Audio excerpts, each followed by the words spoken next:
Hey everybody, welcome to our podcast. I'm Jason. And I'm Karen. I'm Charlie. And this is the Walking Dead cast, episode 7. This week we're not going to have the cast top 5 or this week in zombies because we're dedicating this whole episode to Walking Dead artist Charlie Adlard. And we have a special guest today who's kind of Charlie Adlard. Actually, okay, it's Charlie. He's on today. Hi Charlie. How are you? I'm very well, thank you. Good. So Charlie, he's been an artist on The Walking Dead since almost the beginning, since issue 7, which was way back in 2004. And he's also had a long and storied career. He's done Judge Dredd, X-Files, The Establishment from Wildstorm, and a bunch of others. And the first thing that I wanted to know, Charlie, is what is it that you especially like about working on Walking Dead? Well, I like that. Well, the fact that it is, yeah, it's really, it's an ongoing saga. And obviously, I'm not 70 issues, and 70 issues if it wasn't for the fact that it kept me hooked for that on myself as a fan. So, and of course, the concept of zombies is really cool. The characters, you know, sort of the script I knew for issues, and it wasn't either that was something a bit more interesting in the average horror comic. So, I just kind of ended up going on for the ride. Yeah, I mean, it's pretty rare these days that an artist will stay on that long. And I wonder if you, if you're tired of it. But so apparently you want to have just like the rest of us now. Yeah, it is. It's one of the books that seems to, keep going. You think I hear something like this before concept, but somehow it's making it not a limited concept, which obviously the whole idea and the reason why fans and myself, keep going with it. Were you a fan of zombies before you started doing this? Not particularly. I mean, no more than your average sort of movie fan. I wasn't a movie fan, but I like all sorts of genres. There's not one specific genre I completely dislike or completely love. I started to lean towards our sort of genre, horror, sci-fi, material more than anything else. But I like drama.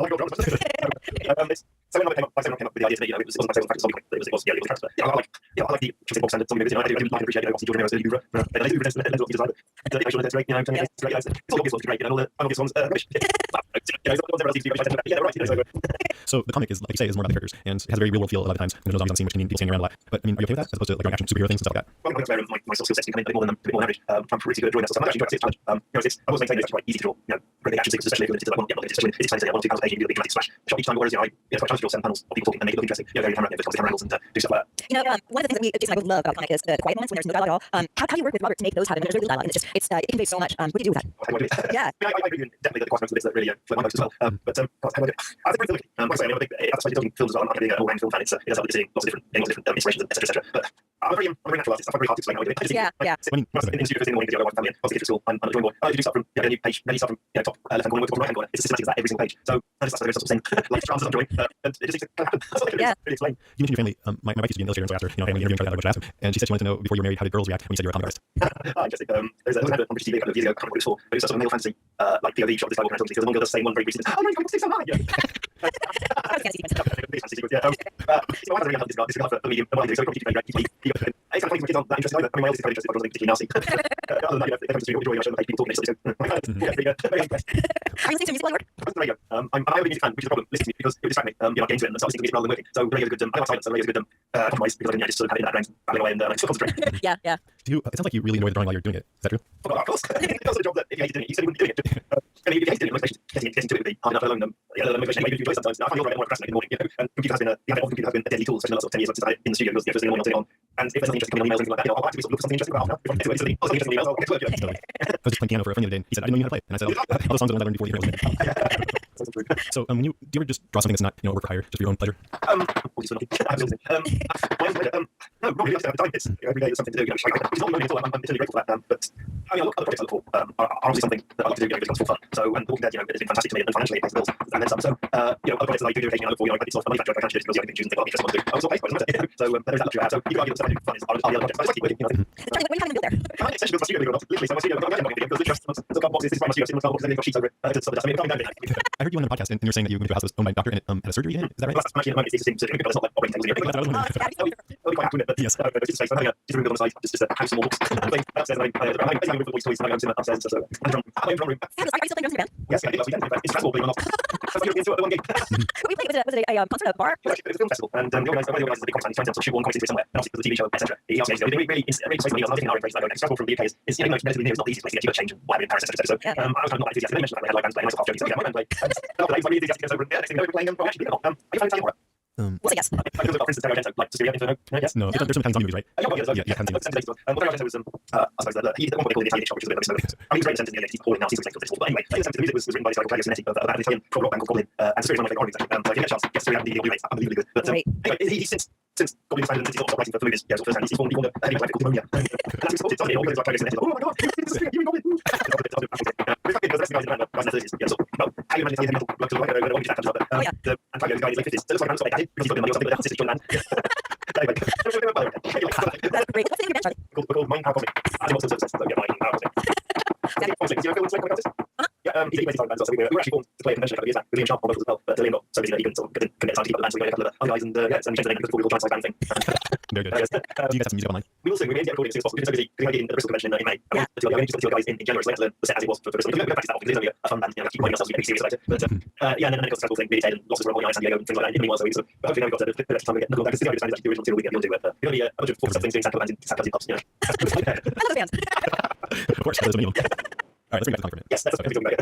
I'm just curious. So we've been talking about how Robert Kirkman, he wrote this intro in the first trade, and in that he said that one thing that isn't so much about trying to be scary. He said if you are scary, that's great, but it's more about the characters and the survivalist aspect and everything. And I'm curious, do you agree with that, and do you ever try to draw scary? Well, zombie movies, zombie stories, whatever, aren't scary per se, as in classical haunted house sort of scary kind of thing. Anyway, I'm not been actually scared by zombie film. I think I'm so scared. What is scary about this, I think, is that they represent the apocalypse more than any other classic sort of genre staple. So I think from that point of view, he's Rob's definitely right about it not being scary in that sort of terms. And also it's really hard to be classically scary in a comic book because you can turn page. It's not something you can turn page because by the very much turning page, you can, it's totally possible. That's why I think horror comics are kind of a weird thing to do because the whole idea of horror is to be scared or classically scared. Well, certain ways to be scary and affect people and shock them and things like that, disturb people, but to be actually as I say, scary and classic setting is beyond our remit, to be honest.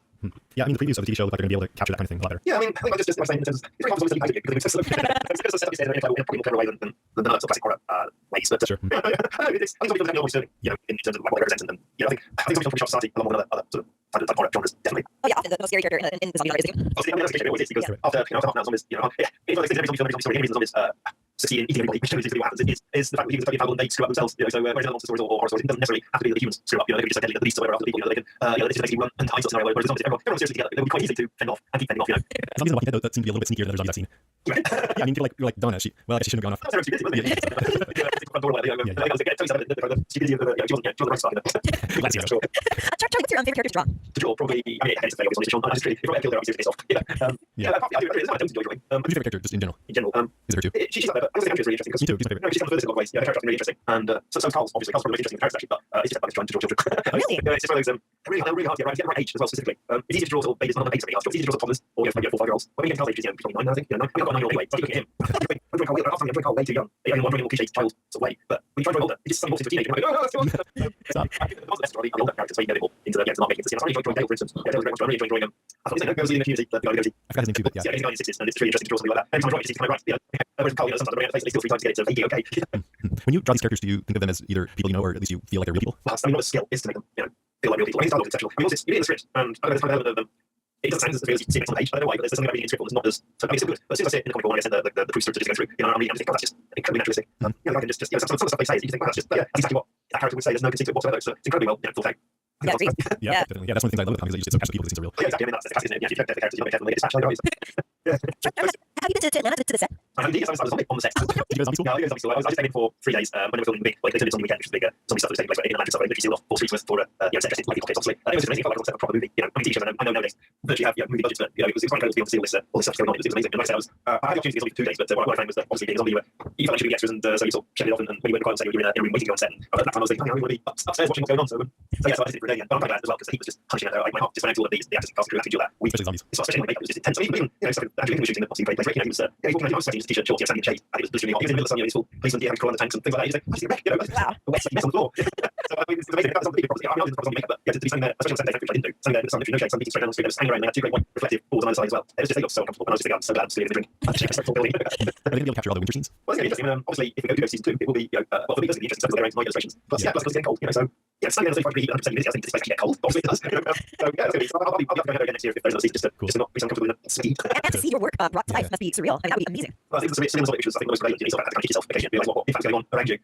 You kind of muscle on through the set, sort of thinking, should we be? I'm not going to guess. You just wander around, sort of go, I'm chatting to people you see one opportunity to listen to your batterings. Come on, you're the creator. It's still a weird thing to be walking around. They're really busy trying to get this thing done. Sort of there, just looking into the sky, whatever, just away. Well, I've read that they're using a lot of your designs as a reference. Could you see that?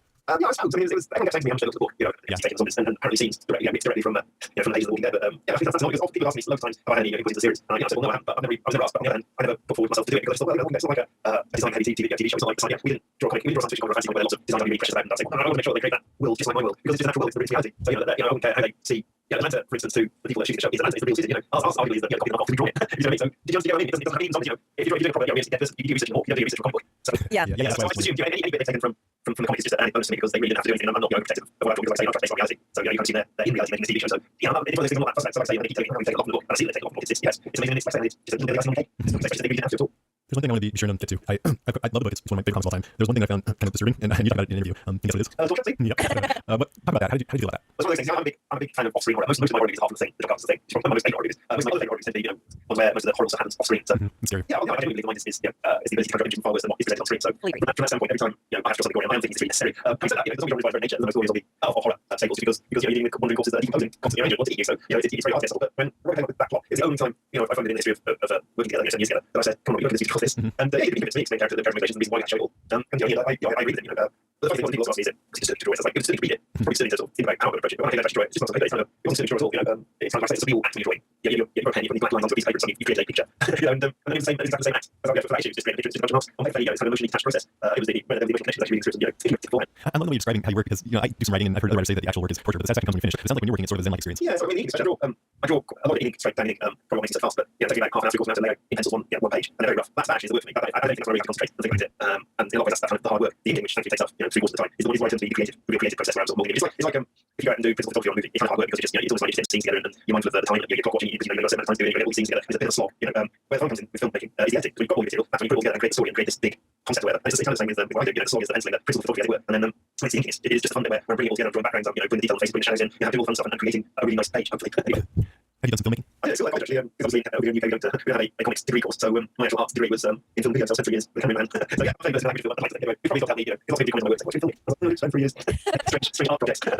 Has getting the TV show, the whole added to the TV show, has it changed your approach to the comic at all? No, not at all. No, not at all. I think what I'd probably say is too normal. And there's monstrous things happening all around. I mean, it's probably even less effective for me because obviously I'm an executive producer. And I know for a fact he's constantly off on plane trips to Hollywood and blah blah blah. And probably doing 4 times more American conventions than I ever conceived doing the Orchestra, etc. He's one of the agents. And he's a lot of in the UK, quite all time suburbs. Completely anything. What part of England are you in? I'm Midlands. I'm about 3/4 of an hour up from Birmingham, so very central. But this is the place Charles Darwin. All right. So yeah, right. Yeah, I mean, so also same schools my paid. So not the same time as but yeah, that's not really impressive myself. Us too. So Karen, do you have any more questions? No, I'm so incredibly grateful, Charlie, for you talking to us. You're very articulate. Oh, thank you. So we have one rule on the show, and that's that every guest has to make a zombie sound. Wow. Fantastic. I'll put it on either. Okay, thanks so much, Charlie. I appreciate your time. Okay, no problem, guys. Yeah, I will show you. Thank you. Thanks so much. Okay, Cheers. yeah, bye-bye. Bye-bye. Take it easy. All right, that's our show, episode 7 with Charlie. Thank you so much, Charlie. That was excellent. That was very enjoyable. Thanks, Charlie. If you're listening to this, Charlie, thanks. I want to thank, I'm thinking we might get some new listeners who want to hear what Charlie had to say, so I want to take this opportunity to thank Nathan Milstead for contributing this piece of music that you're hearing right now. It's called Music for Me, and it's available on iTunes if you're interested in getting it for yourself. And I want to thank you, Karen, for getting up at 5:30 this morning to do this interview. Not a problem, Because you did. And I want to give a shout out here, shout outs. One to the Walking Dead fan club. They listened to our post contest the other day, and they have a new Walking Dead podcast, and you can see it on their website. It's sickone.com, that's SIEKONE.com. It's a good website with all kinds of forums and information about Walking Dead. And to Just Noise podcast, it's this pop culture podcast hosted by the Duchess and Utters. Anyway, it's a video podcast, and they're really funny. They start recording just a little bit before they start recording. It's called Just Noise Podcast at justnoisepodcast.com.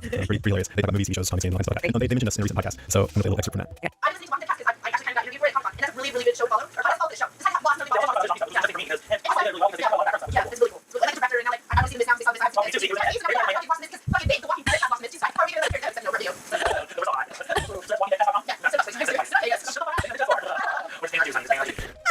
Wow. So yeah, I guess which one of those is the Duchess? Right. I figured it out. Yeah. That's So great. thanks a lot, guys. You want to check them out there at justnoisepodcast.com. You too. So I want to remind everybody of the poster contest. Best zombie sound wins. So if you want to win a full-size Drew Suzanne Walking Dead poster, call 650-485-DEAD and make the best zombie sound. And don't forget to email, or better yet, if you just record yourself, you can send an MP3 file over to brains@walkingdead.com and then by October 1st. And just so you know, you're going to keep Charlie out there. That's right. You might win. You might win. That's true. That's a pretty damn good one. It was great. And I was international zombie sound. Did you get it? It was 3T. Okay, so if you want to contact us, how do you contact us? Like, I don't know. No, actually, no, wait. People can contact us. Email us at brains@walkingdead.com. No, at the beginning. Call us at 650-485-DEAD. That's 650-485-3333. You can check out our website and leave comments at walkingdead.com. And we're on Twitter at Jason and Karen. And we're on Facebook, just search for Walking Dead Cast. Exactly. And then for our next show, I'm recording on Monday, so it should be on Tuesday, September 28th. And for that show, Deadcast at 5 is going to be the 5 Scariest movies you've ever seen. Ever. Your 5 So scary really movies. fun, Right. Yeah. So go to our website or send us an email and tell us what some of the scariest movies you've ever seen are. And we'll get And by the way, I think we even have Charlie's, like, number 1. Remember? Oh yeah, I don't have to go back because I don't remember. Same, like, John Carpenter. Oh, that was the one. Oh, that's what you said. Yeah, how scary movies are scary. This thing, John Carpenter's thing. I'm like, I've never seen that. Me neither. Yeah, we have to watch Yeah, I did like pre-Halloween, pre-Walking Dead. it. Yeah. Cool. Okay, I think that's it. Great. That's our show. Thanks for listening. Okay.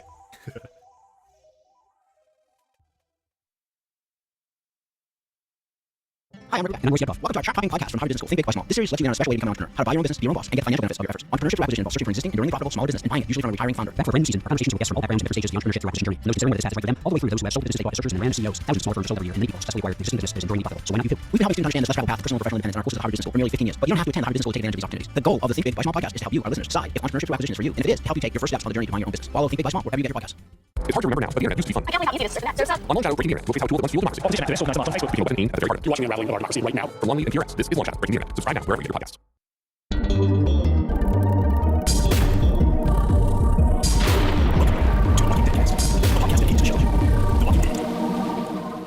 Hey everybody, welcome to our podcast. I'm Jason. And I'm Karen. And this is Walking Dead Cast. You know what episode it is? It's 8. Yes, it's out on my agenda. Yes. Hey, for today, for a change of pace, I thought we'd just talk about sports for the whole thing. Sounds good. I'm ready. Bring on. Answer first place, right? Sure. They are. I knew. You decided to, right? Yeah, You didn't even know first place. I like half a game. It's very close. It's very close. Every game is the most Oh, important. so only 90%? Yeah, sure. Good. And sorry, We're in San Francisco. and if I'm offending any Padres fans, sorry. Hey, you know. You know, sorry. Okay, so that's all the sports topic today. Okay, interesting. So for today, I'm going to give a couple announcements. We'll do some news about the TV show. We haven't done any news about the show for a while because we got Charlie last time. Right. So it's been like a few weeks. Actually, no, this is Jimmy. I know we had Chad and then we had Doug. Yeah, Charlie. And Charlie, yeah. We should get all those guys back next time. I did a big group podcast. I agree. What do you think of Charlie? I love Yeah, Charlie. he's really nice, huh? He's a drummer for a band, and he's a big family guy. It's not love. He's a fucker. Yeah, he's a I like how he says zombie movie. He's like, zombie movie. Did you know that? Zombie movies.